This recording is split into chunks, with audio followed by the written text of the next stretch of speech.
Hi, it's Miss Lisa from the St. Paris Public Library. Welcome to our at-home cooking class. As you can see, I am at home in my kitchen and we're going to cook an easy pumpkin pull-apart loaf today. Now, if you registered for the class, you should have a supply bag, and in your supply bag you will have pumpkin pie spice, cinnamon, vanilla. You'll have some powdered sugar, biscuits, regular sugar, and some pumpkin.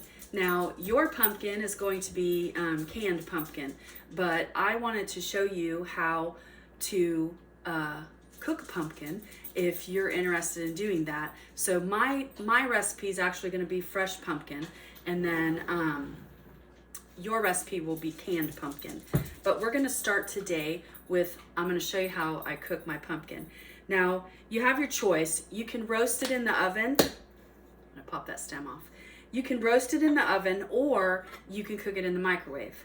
Because I am me, I tend to microwave things a little bit more. So this is a very hard part. This is the hard part, so don't cut your arm off or anything.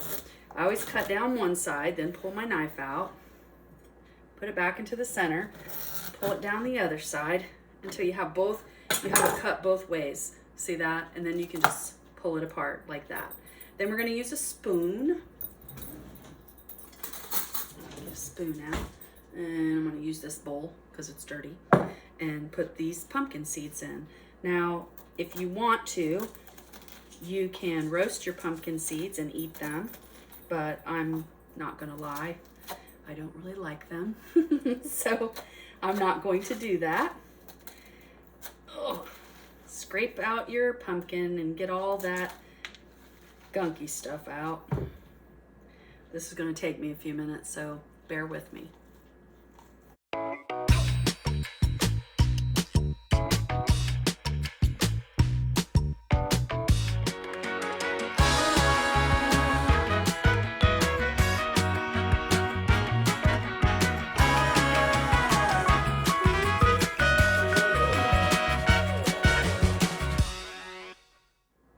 Okay, so I cleaned out one half of the pumpkin. So since I have the one half cleaned out, I'm gonna set this half aside because it does take a little while to cook it. I'm gonna put it on a microwave safe plate. I'm gonna turn it upside down like this. Now I didn't put anything in it, no seasoning or anything, because when I freeze my pumpkin, I don't like it to have any spices in it, because sometimes I make pumpkin soup, which is savory.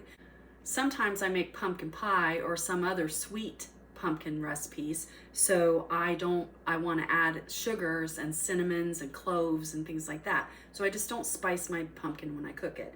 Now, if I was going to roast it in the oven, I would put it on a sheet pan and turn it upside down like this and cook it in the oven until it's soft. Now, when you cook it in the oven, the outside shell actually gets soft with the pumpkin, so you can pretty much tell how done the pumpkin is when you look at the shell. In the microwave, this shell gets hard, so it's hard for you to tell. So every once in a while you're going to have to flip it over, take your fork and check the tenderness of it. Now remember, when you cook in the microwave, it cooks a little bit longer after it's done. So you don't have to cook it till it's like totally mush inside, because it will cook a little bit more after you take it out. So we're going to pop this in the microwave and then come back to start the rest of our recipe.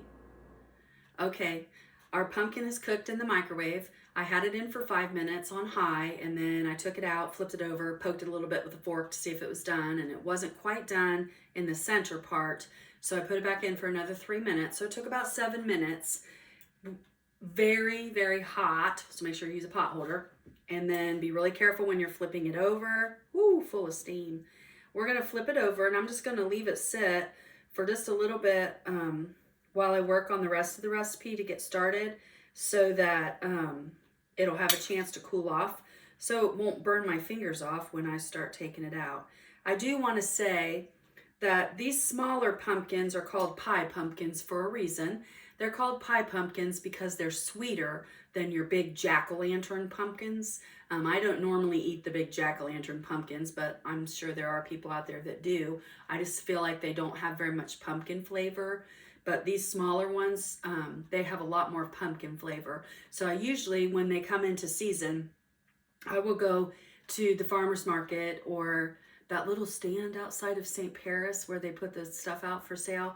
I'll grab about 3 or 4 of these small pumpkins, and then I bring them home. Usually one of them immediately becomes pumpkin soup, and the rest of them I will cook up like this in the microwave when I have a few minutes, just to do that in between.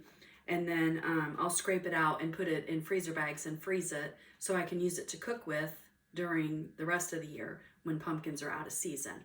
So I'm going to set this pumpkin aside. Remember, the plate's like scalding hot, so don't burn yourself.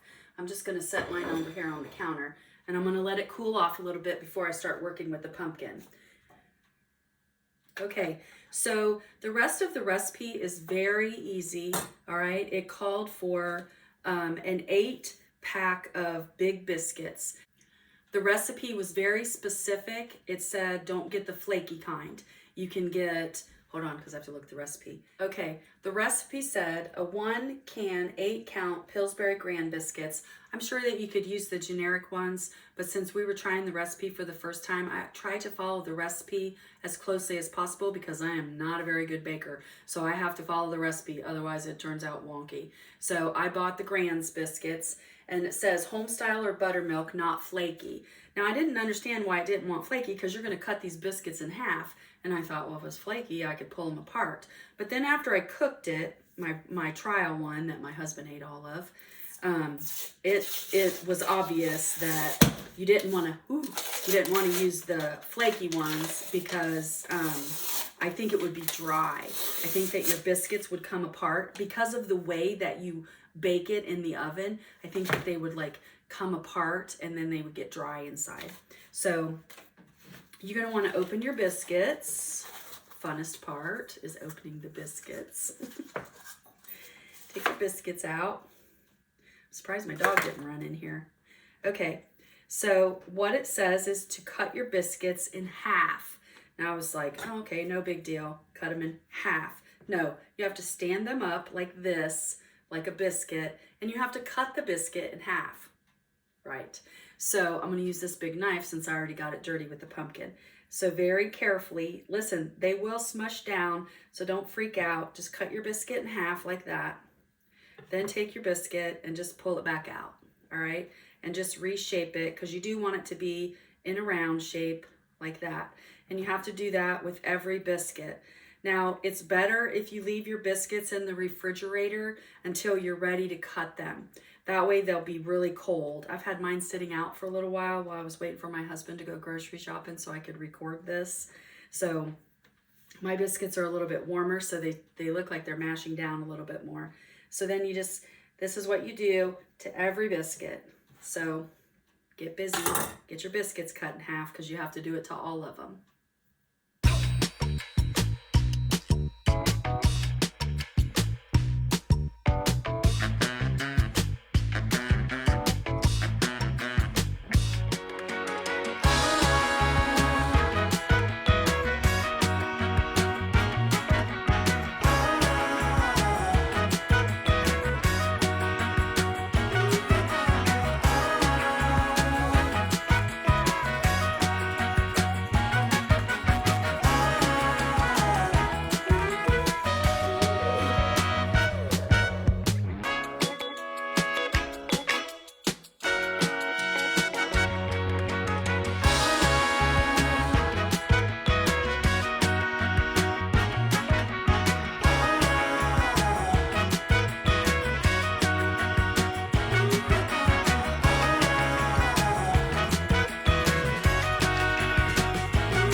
Okay, that's all of my biscuits cut in half and re-stretched out. Now you want them to try to make them all about the same size.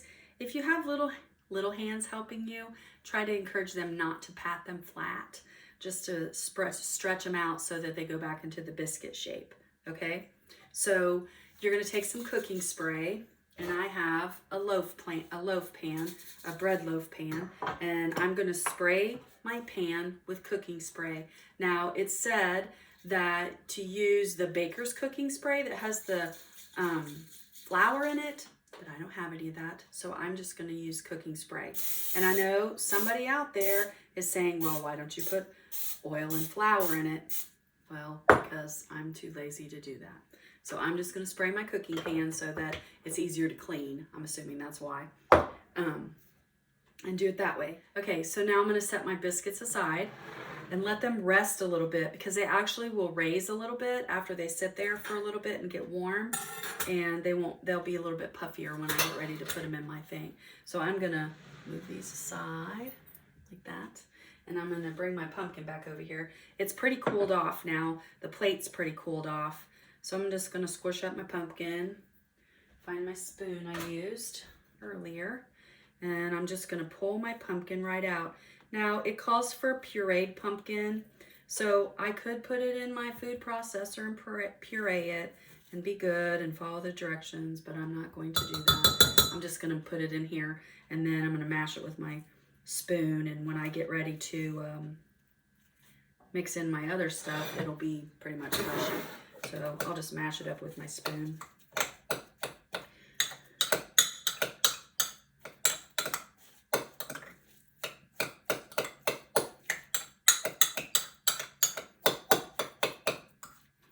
I need 3/4 of a cup of pumpkin, so I'm gonna mash it a little bit and pack it down and check how much I have in there. Nah, still need some more.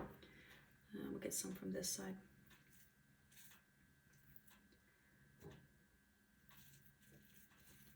It smells so good. Whatever's left over, I'm gonna put it in a pan, put some butter on it, and just eat it like that. But I'm weird like that. I like to eat. I love squash. Fall foods are my favorite things to eat. I love squash and cabbages and Brussels sprouts. Get that from my mom. Okay, let's see how much we have. Oh, that's about 3/4 of a cup. Okay, I'm gonna set this aside to eat later. I'll just leave my spoon in there. Yeah, actually I'll use it here. Okay, so you take 3/4 of your pumpkin puree, and I'm gonna add in 1/2 cup of sugar. So I probably could mix it in this, but I'm gonna get a bowl out and mix it in a bowl. Maybe my pumpkin will puree up a little bit more. So I'll just put it in this bowl. So put my pumpkin in there.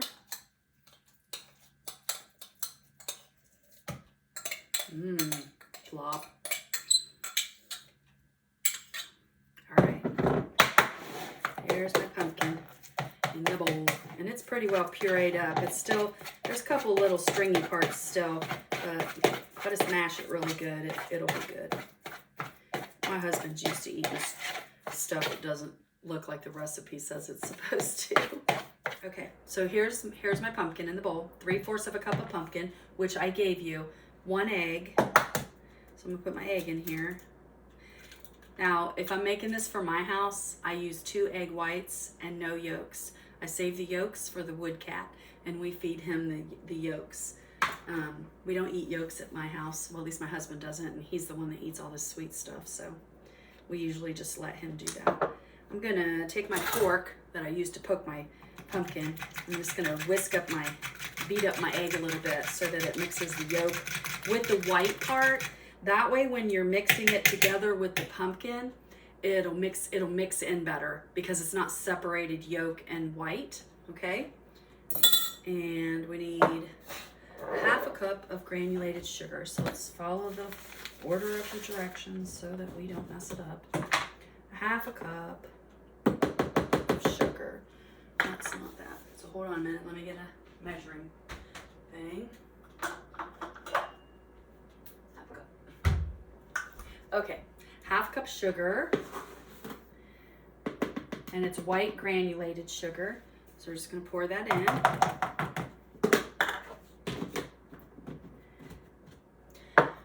All right, so you need a measuring spoon, teaspoon. So I'm going to put 2 teaspoons of vanilla. 1, 2. It said when you use the pumpkin, if you use the canned pumpkin, do not use the pumpkin pie spice pumpkin, because you're going to add your spices in as you go. And then you need 2 teaspoons of pumpkin pie spice. It seems to me that you should be able to use the pumpkin pie filling, but I don't know. Remember what I said? I'm not very good about following a recipe. so I thought I would be good and follow the recipe. All right, so I need 2 teaspoons of pumpkin pie spice. You could make pumpkin pie spice yourself if you don't like certain things, but we love pumpkin pie here. And the spicier the better. I love a really good spicy pumpkin pie. So 2 teaspoons of pumpkin pie spice. And 2 teaspoons of cinnamon. So pop my shaker top off. And you can reduce this spice if you don't like yours quite so spicy, but we do. We like ours spicy. 1. Cinnamon's my favorite. 2. All right. Put that back on there. Okay, so 3/4 of a cup of pumpkin, 1/2 cup of sugar, 2 teaspoons of pumpkin pie spice, 2 teaspoons of vanilla, and 2 teaspoons of ground cinnamon, and 1 egg. And then we're going to mix this together.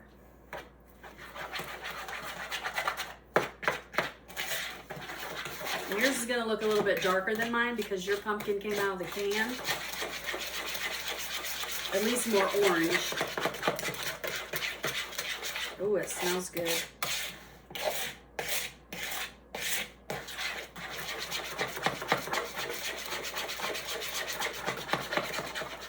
There it is. That's what mine looks like. I bet yours is probably thicker than mine.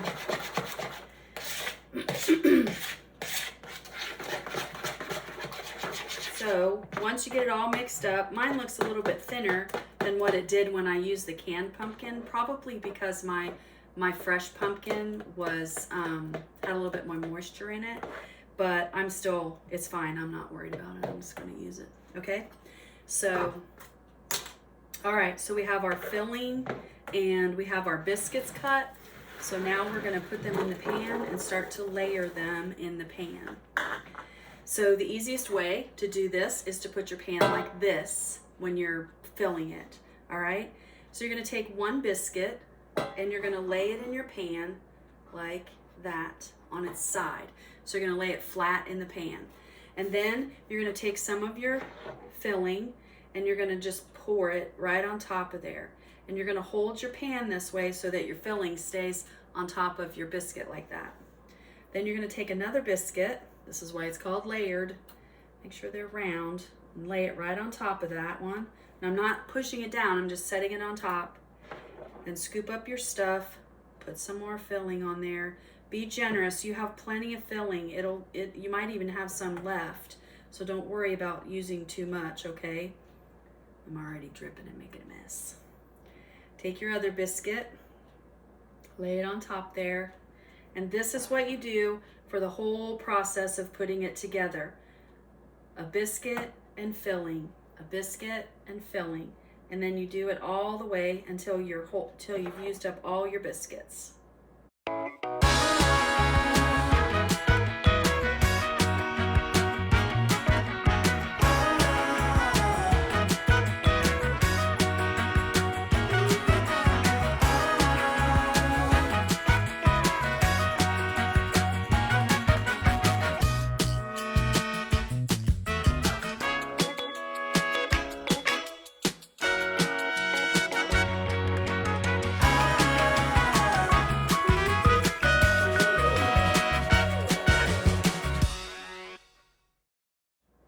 Okay, I'm about halfway through and my stuff is starting to ooze out, so I'm having to tilt it back a little bit, but it's okay. I just want to make sure that it stays stacked like that. So I'm just going to keep filling as I go. I'm just going to lean it back a little bit farther. And remember what I said, don't skimp on the filling. You want it to be nice and gooey in there with that delicious pumpkin spice flavor. Look, I'm just making such a big mess. Hopefully you don't make as big a mess as I do, but maybe you won't be talking while you're doing it, because talking and making it is obviously not going well for me. Okay, so I'm going to turn it this way. You can't see it as well, but I need to tip it back because it's running all over my counter. All right, and finished up the rest of it. Just keep putting the filling in.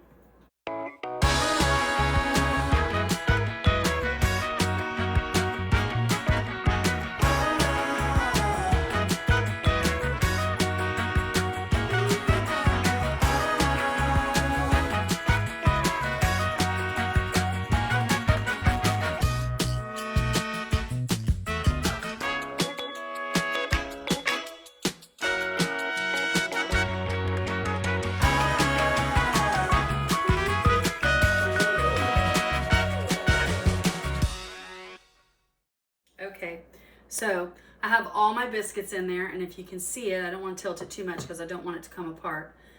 I'm going to put my hand in there on both ends, and I'm just going to kind of push it a little bit to the center, and then I'm going to let it relax and let it go where it wants to go. Once it's put in the center, it'll spread out a little bit like that. So now it's spread out and filling up the whole pan, all right? I do have a little bit of this pumpkin stuff left, so I'm just going to kind of put it over on top of it. Just a little bit so it doesn't dry out on the top. When you're baking it, the biscuits bake and they turn out really good. They were a little bit dry the first time I did it, so I think putting a little bit of that on there. So there I've covered the top of it with some of the pumpkin sauce, okay? I'm going to bake it in a 350 degree oven for probably about maybe 30 minutes, and then I'm going to check it. I want to be careful because I don't want it to get too dark on the top. I don't want my biscuits to get too dark, but I'd like them to get a little bit crispy so that I can use them so that we can pull them apart. So we're going to bake them about 350 for about 30 minutes. Okay, so I had a little technical difficulty yesterday and I couldn't finish my video, so I'm finishing it today. And you'll have to excuse my dishwasher running because, as a reminder, I am cooking at home today. So I want to talk to you about the icing that you put on it. It's just a powdered sugar. It's a half a cup of powdered sugar, a teaspoon of cinnamon, and you mix it together, and then you add milk to it. Add the milk a teaspoon at a time, and make sure you use a teaspoon measure so you don't put too much milk in it because you don't want it to be too runny. It took about 4 teaspoons of milk for me to get mine, but I started with 3 and then I added a little bit more to make it just the right consistency. It's not like a thick frosting, it's like a kind of a liquidy glaze that you pour over it. Once you bake your peel apart, I ended up having to bake mine for about an hour. After 45 minutes, I put it in for 30. After 15 minutes, or after 30 minutes, I checked it. I put it back in for another 15. I checked it again, and then I took it out, and it was really brown on the top, so I put the foil over top of it for the last 15 minutes to keep the oven from making the biscuits too brown. And then after it cooked for a total of 1 hour, I took it out, let it sit for 10 minutes, and then put my glaze on it. And as you can see, we've eaten almost the whole thing.